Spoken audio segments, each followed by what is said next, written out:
Guys, episode 3 में हम देखते हैं कि जियंग और खिलगम को कैद करके राजा अपने महल ले आता है। जियंग राजा से पूछती है कि अब हमारे साथ क्या होगा, तो इस पे राजा कहता है कि तुम्हें इस बात को जानने की काफ़ी ज़्यादा उत्सुकता है, लेकिन मैं तुम्हें ये अभी नहीं बताऊंगा। आज के लिए मैंने तुम्हारे लिए एक ख़ास व्यवस्था की है, तुम वहीं पे जाकर रहो। मैं कल तुम्हें बताऊंगा कि तुम्हें क्या करना है। इसके बाद यॉन ही अपने मंत्री से कहकर इन दोनों के चेहरे कवर करवा देता है और कहता है कि इन दोनों को इनकी खास जगह पे भेज दो। दोस्तों, महल के सारे लोग मौकजू को चौथी शाही सखी के नाम से जाना करते थे। मौकजू का राजा पे काफ़ी ज़्यादा प्रभाव था क्योंकि वो काफ़ी समय से राजा के साथ रह रही थी। इसके बाद हम देखते हैं कि राज्य वैद्य राजा का इलाज करने के लिए आया हुआ रहता है। वो राजा के सीने से उस तीर को निकालता है जो तीर जंगल में उसे किसी ने मारा था।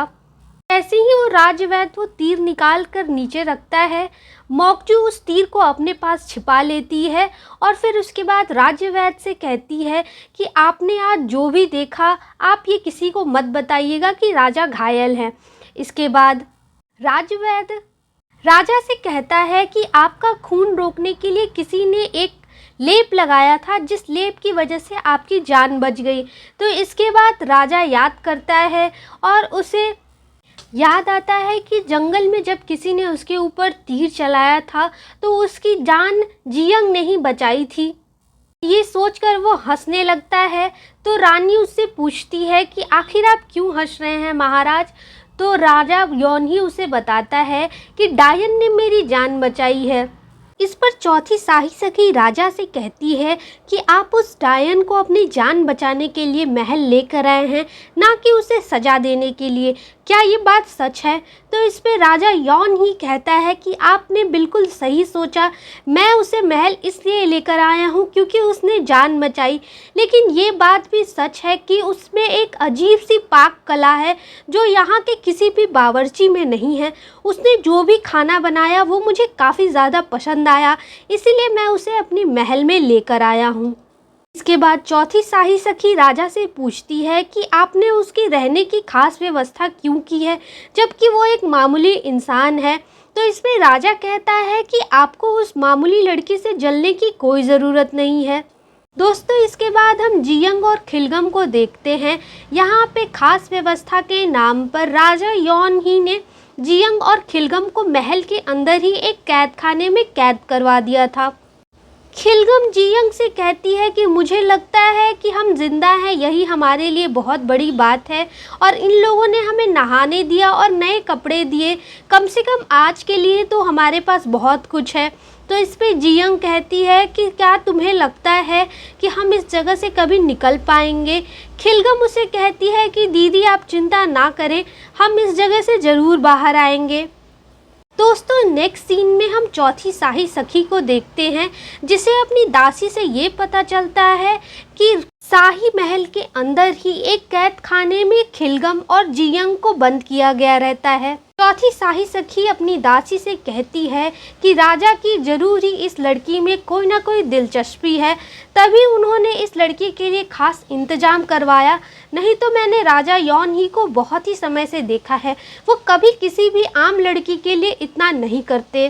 शाही सखी कहती है कि अगर राजा को उस लड़की को मौत की सज़ा देनी होती तो मुझे यकीन है कि वो उस लड़की को उसी वक्त मार देते। इसके बाद वो अपनी जेब से उसी चाकू को निकालती है जो राजा के सीने में थी और कहती है दासी से कि ये जाकर तुम प्रिंस जोसॉन को दे दो। नेक्स्ट सीन में हम शाही बावर्ची खाना देखते हैं, जहाँ पे बावर्ची इम इस रसोई का हेड रहता है। दोस्तों, शेफ इम के अलावा यहाँ पे एक और शेफ रहता है जिसका कि नाम शेफ मान रहता है। हमें यहाँ पे ये भी पता चलता है कि 2 हफ्ते पहले ही यहाँ के मुख्य रसोइया को फांसी की सज़ा दे दी गई थी क्योंकि उसने राजा के लिए अच्छा खाना नहीं बनाया था। उसके बाद से ही इन दोनों रसोइयों के बीच में कंपटीशन चल रहा होता है कि आखिरकार इन दोनों में से कौन इस रसोई का मुख्य रसोइया बनेगा। इसके बाद वहाँ पे मुख्य निरीक्षक आ जाते हैं और मुख्य निरीक्षक इन दोनों को बताते हैं कि कल महाराज अपने साथ एक डायन को लेकर आए हैं। ये सुनने के बाद वहाँ के सारे लोग तरह तरह की बातें बनाने लगते हैं। बावर्ची मान बावर्ची इम से ये कहता है कि आपकी दोस्ती शाही दासी किम से है, जिसकी वजह से आपको महल की सारी बातें पता रहती है, क्योंकि शाही दासी किम राजमाता की काफ़ी ज़्यादा करीबी है। तभी वहाँ पे शाही दासी किम आ जाती है। किम राजमाता की दासी रहती है। वो यहाँ पे बावर्चियों को बताती है कि राजमाता को खाना और नाश्ते में क्या चाहिए। इसके बाद वो ये भी बताती है कि महाराज को खाने और नाश्ते में क्या चाहिए। इतना बताकर किम वहाँ से चली जाती है। किम ये भी बताती है कि क्या आप लोगों को पता चला कि महल में एक नई डायन आई है, हो सकता है महाराज कल उस डायन को फांसी दे। नेक्स्ट सीन में हम राजमाता को देखते हैं। यहाँ पे राजमाता को पता चलता है कि महाराज अपने साथ एक डायन को लेकर आए हैं और उन्हें ये भी पता चलता है कि उन्होंने राज्यपाल ओनुक के पिता को देश से बाहर निकलने का आदेश दिया है। के बाद हम चौथी शाही सखी को देखते हैं, जो कि शाही सचिव से मिलने के लिए आई हुई रहती है। यहाँ पर शाही सचिव उसे बताता है कि मुझे इसके बारे में नहीं पता कि महाराज उस डायन से कब मिले थे, लेकिन मैं जब योंगी गया था तो महाराज के साथ वो डायन पहले से थी और उस डायन ने महाराज के लिए योंगी में खाना भी बनाया था, जो कि महाराज को काफ़ी ज़्यादा पसंद आया था। के बाद वो चौथी शाही सखी को कुछ सामान देता है और कहता है कि ये पियोंग का सामान है, मुझे इस बार बस इतना ही मिला। तो इस पे चौथी शाही सखी शाही सचिव को काफ़ी ज़्यादा बातें सुनाती हैं, जो कि शाही सचिव को अच्छी नहीं लगती है।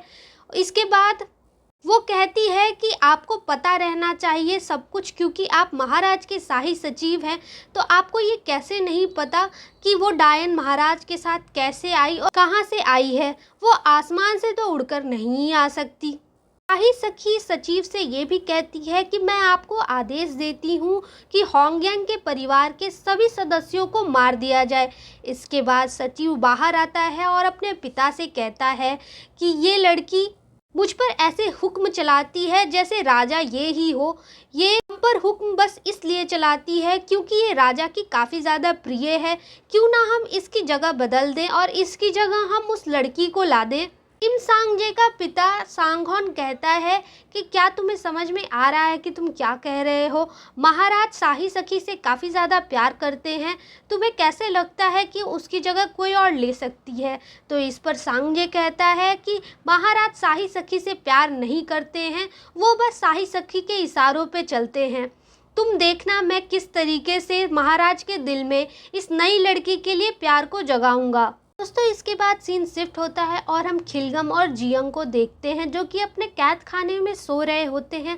तभी वहाँ पे एक मास्क पहना हुआ आदमी आ जाता है और इन दोनों से कहता है कि मेरे पास बाहर निकलने की चाबी है, क्या तुम दोनों यहाँ से भागना चाहोगी?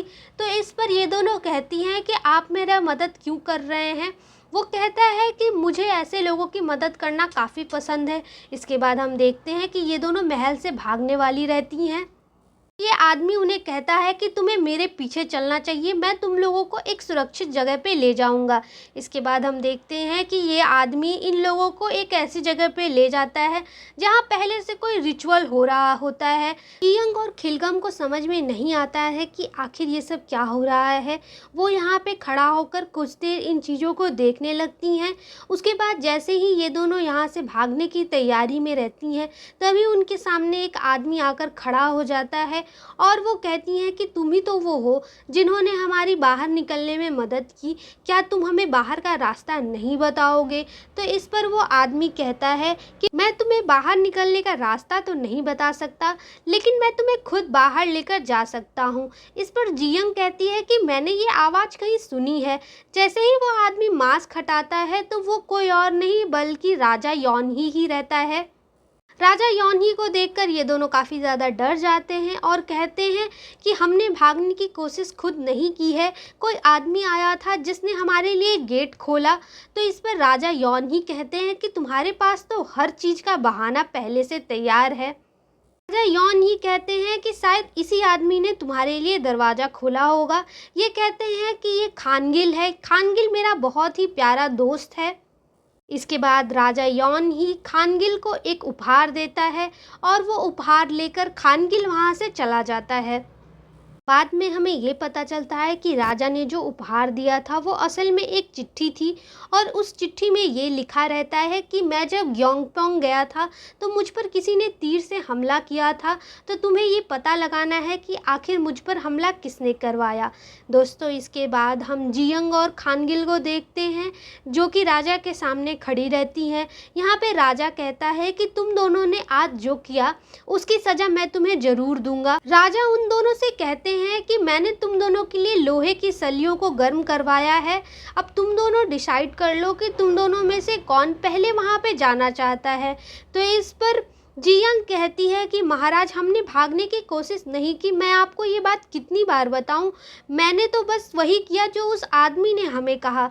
तो इसके बाद महाराज कहते हैं कि ये तुम्हारी गलती है, तुम इस जगह से आखिर भाग कैसे सकती हो।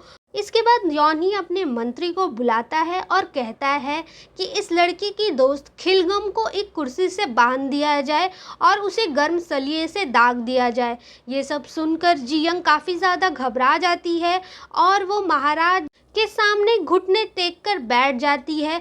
वो महाराज यॉनी से कहती है कि महाराज, मुझे माफ़ कर दीजिए, मैं आपसे वादा करती हूँ कि मैं इस जगह से कभी भागने की कोशिश नहीं करूँगी, उसके बदले में आप मेरी दोस्त को छोड़ दीजिए, इसमें उसकी कोई गलती नहीं है, वो अभी बच्ची है। तो महाराज ये सुनकर कहते हैं कि ठीक है, तुमने अगर ये वादा किया है तो मैं तुम्हारी दोस्त को इस बार के लिए छोड़ देता हूँ, लेकिन याद रखना कि अगर तुम दोनों ने दोबारा कभी भागने की कोशिश की तो तुम दोनों एक पैर पर खड़ी रहने के लायक नहीं रहोगी। इसके बाद राजा यॉनी जियंग से कहता है कि मैं चाहता हूँ मेरा आज रात का खाना तुम ही बनाओ। तो इस पे जियंग भी महाराज से कहती है कि महाराज, मेरी आपसे सिर्फ एक विनती है। तो इसमें महाराज यॉनी कहता है कि अगर तुम्हारी विनती यहाँ से भागने की नहीं होगी तो मैं वो मानने को तैयार हूँ। तो इस पे जियंग कहती है कि महाराज, मैं चाहती हूँ कि मैं जो भी काम करूँ उसमें खिलगम मेरे साथ रहे, खिलगम को मैं अपनी सहायक बनाना चाहती हूँ। तो इस पे यॉन ही मान जाता है और वो कहता है कि आज से खिलगम तुम्हारे साथ ही रहेगी। नेक्स्ट सीन में हम शाही रसोई को देखते हैं जहाँ पे बावर्ची इन दोनों के आने की वजह से काफ़ी ज़्यादा नाखुश रहते हैं। ये दोनों कहते हैं कि महिलाओं का बावर्ची खाने में आना ये तो बहुत ही ज़्यादा अजीब है, वैसे भी महिलाओं को आखिर बनाने आता ही क्या है। तो इस पे वहाँ का शाही मंत्री कहता है कि क्या तुम दोनों को ये नहीं पता कि ये राजा का देश है, और अगर तुम दोनों ने इन दोनों के साथ कोई भी दुर्व्यवहार किया तो राजा का सज़ा तुम ही दोनों को मिलेगा। इसके बाद हम देखते हैं कि खिलगम और जियंग राजा के लिए खाना बनाने लगती हैं। जियंग कहती है कि मुझे राजा के लिए जो खाना बनाना है वो काफ़ी ज़्यादा अलग होना चाहिए, क्योंकि अगर वो एक ही जैसा हुआ तो राजा काफ़ी ज़्यादा गुस्सा हो जाएगा।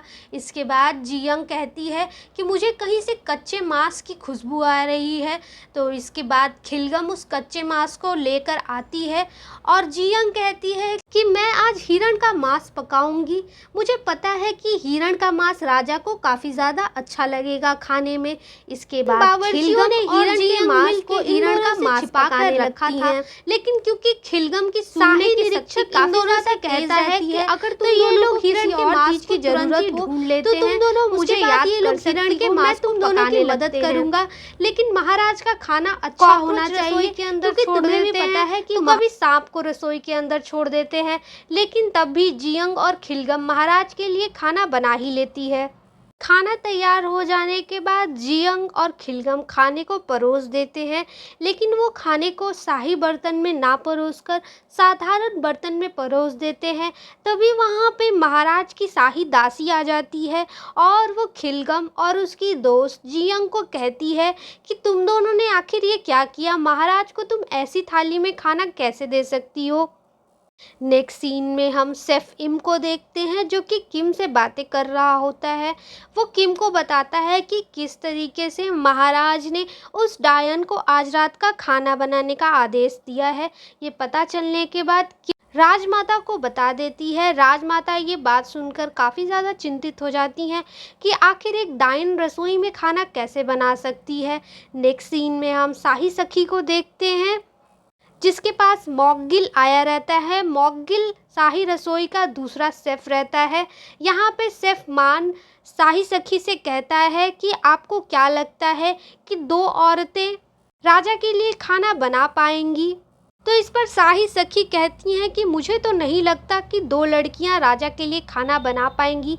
वैसे भी राजा खाना खाने का काफ़ी ज़्यादा शौकीन है, तो अगर उन दोनों ने खाना खराब बनाया तो इन दोनों की तो खैर नहीं। खाना तैयार होने के बाद राजा का आदेश आता है कि अब उसके लिए रात का खाना लगाया जाए। इसके बाद हम जियंग को देखते हैं जो कि राजा के लिए खाना लेकर आती है। वो यहाँ पे जियंग को कहता है कि ये तुमने जो बनाया है वो तुम्हारी पुरानी डिश की तरह नहीं होना चाहिए, नहीं तो मैं अभी तुम्हें मौत की सज़ा दे दूँगा।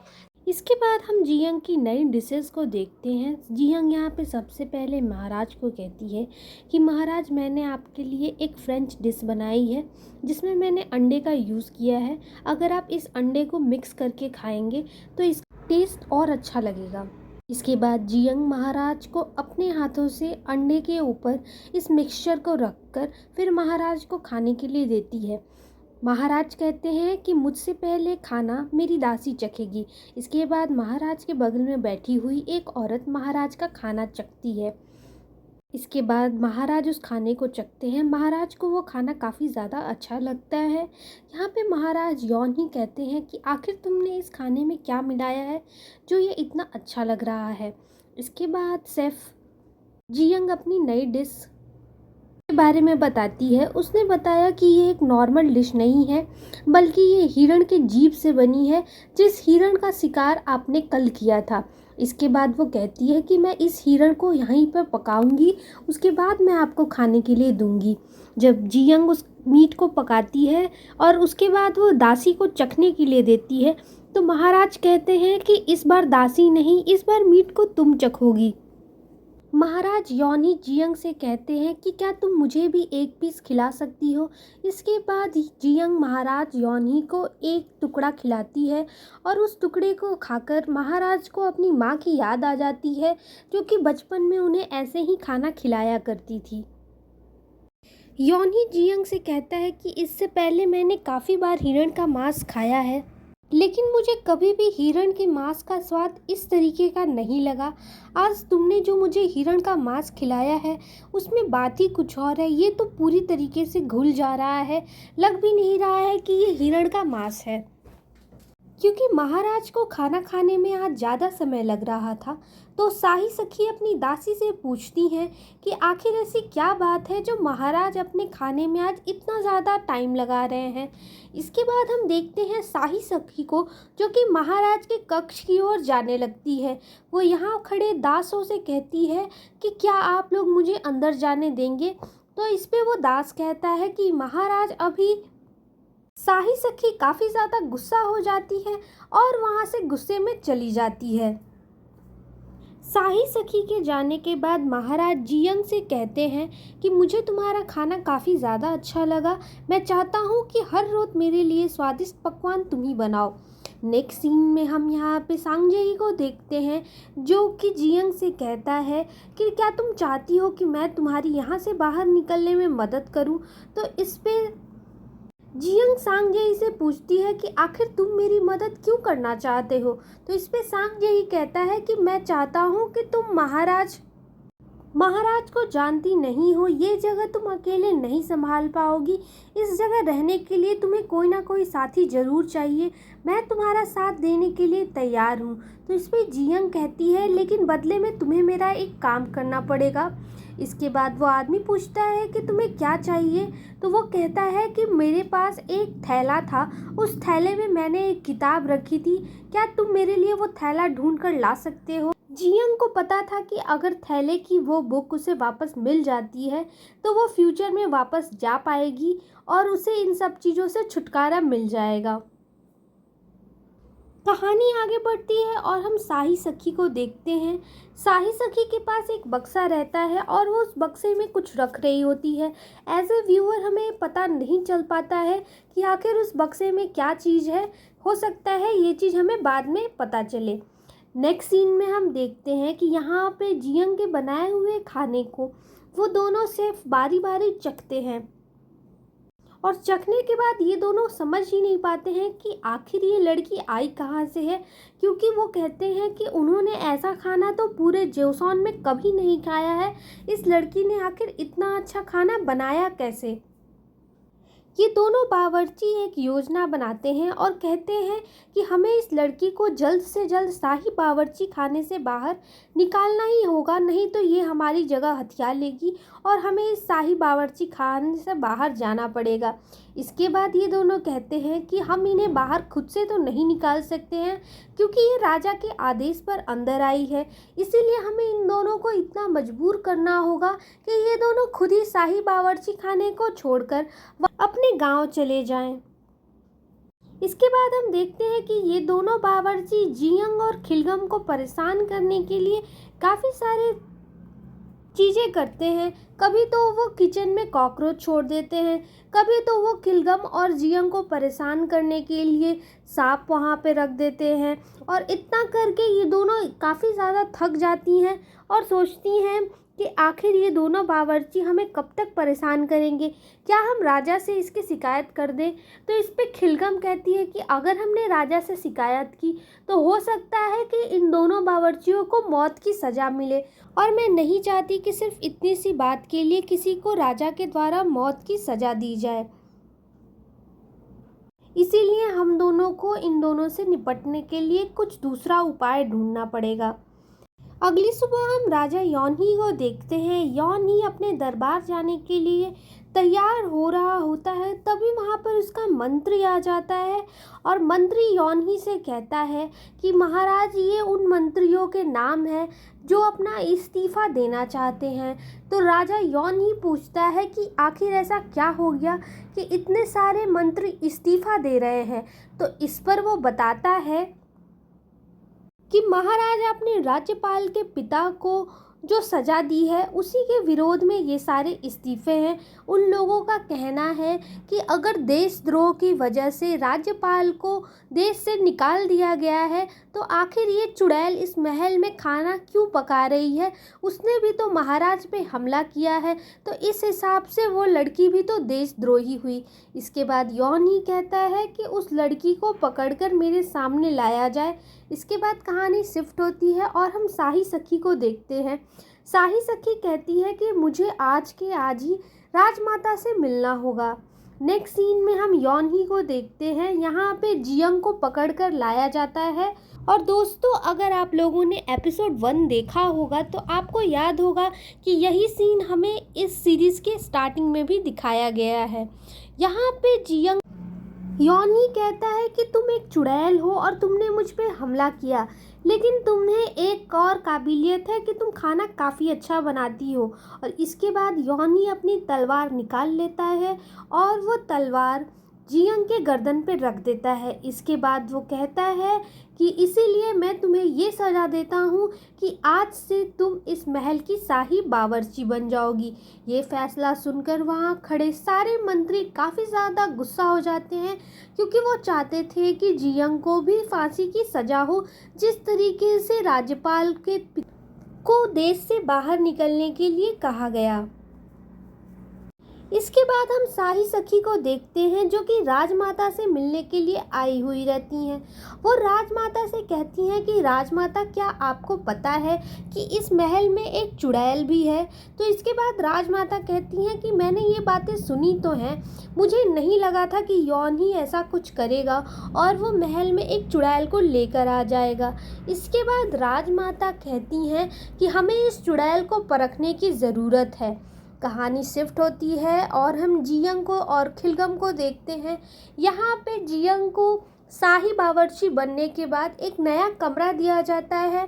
जियंग और खिलगम एक कमरे को देखकर काफ़ी ज़्यादा खुश हो जाती हैं और ये लोग कहते हैं कि मुझे तो भरोसा नहीं हो रहा है, मैंने इतने दिनों के बाद एक फ़र्श और एक गर्म कंबल देखा है। खिलगम, क्या हम यहाँ से बाहर निकल पाएंगे? तो खिलगम कहती है कि दीदी, इतना कुछ अच्छा हो रहा है तो मुझे लगता है कि हम दोनों यहाँ से ज़रूर बाहर निकल जाएंगे। मुझे लगता है कि वो मंत्री आपकी मदद करेगा और आपका झोला ढूंढ कर लाएगा, जिसके बाद उस किताब की मदद से हम दोनों फ्यूचर में चले जाएंगे और हम हमेशा साथ रहेंगे। खिलगम जियांग से कहती है कि मुझे हमेशा से एक बड़ी बहन चाहिए थी और आपकी वजह से मैं एक शाही बावर्ची खाने की शाही सहायक बन चुकी हूँ। मेरा हमेशा से यही सपना था कि मैं शाही बावर्ची खाने में काम करूँ। आज आपकी वजह से मेरा वो सपना पूरा हो गया। तभी वहाँ पे कुछ लोग आते हैं और ये लोग बाहर निकलते हैं। यहाँ मुख्य निरीक्षक और शाही राज्य मंत्री आए हुए रहते हैं। ये इन दोनों को कल के लिए नए कपड़े देते हैं और वो बताते हैं कि शाही बावर्ची खाने में अगर तुम दोनों को खाना बनाना है तो इसी कपड़े को पहनकर जाना होगा। यही हमारे दरबार का नियम है। जियंग के शाही बावर्ची बनने के बाद राजमहल के सारे बावर्ची काफ़ी ज़्यादा नाराज़ रहते हैं क्योंकि अब उन्हें एक औरत की बात माननी होगी। अगली सुबह हम जियंग और खिलगम को देखते हैं जो दोनों तैयार होकर शाही बावर्ची खाने की तरफ जा रहे होते हैं। शाही बावर्ची खाने में आने के बाद मुख्य निरीक्षक इन दोनों का परिचय सारे रसोइयों से करवाते हैं और कहते हैं कि आज से ये लड़की शाही बावर्ची है और आप लोगों को इसी की बात माननी होगी क्योंकि इसे राजा ने खुद चुना है।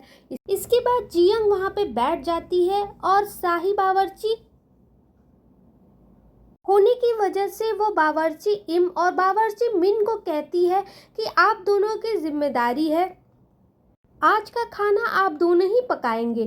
तभी वहाँ पे किम आ जाती है। जैसा कि हमें पहले पता है कि किम राजमाता की खास दासी है।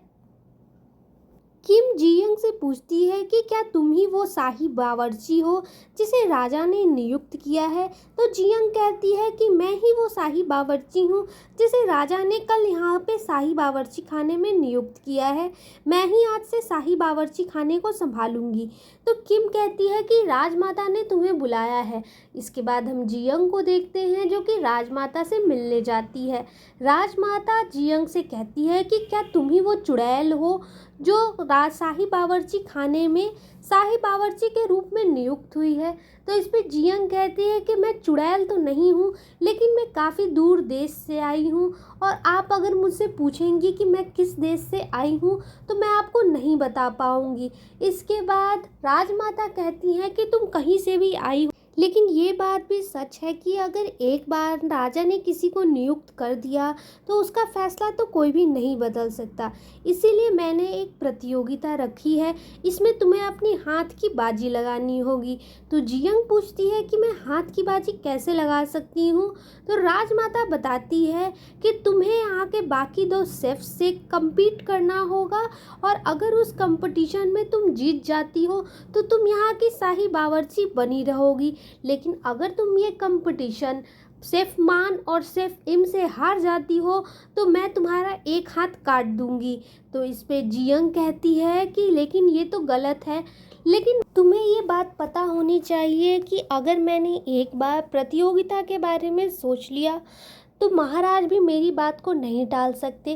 राजमाता की बात इस राज्य में कोई भी नहीं टाल सकता।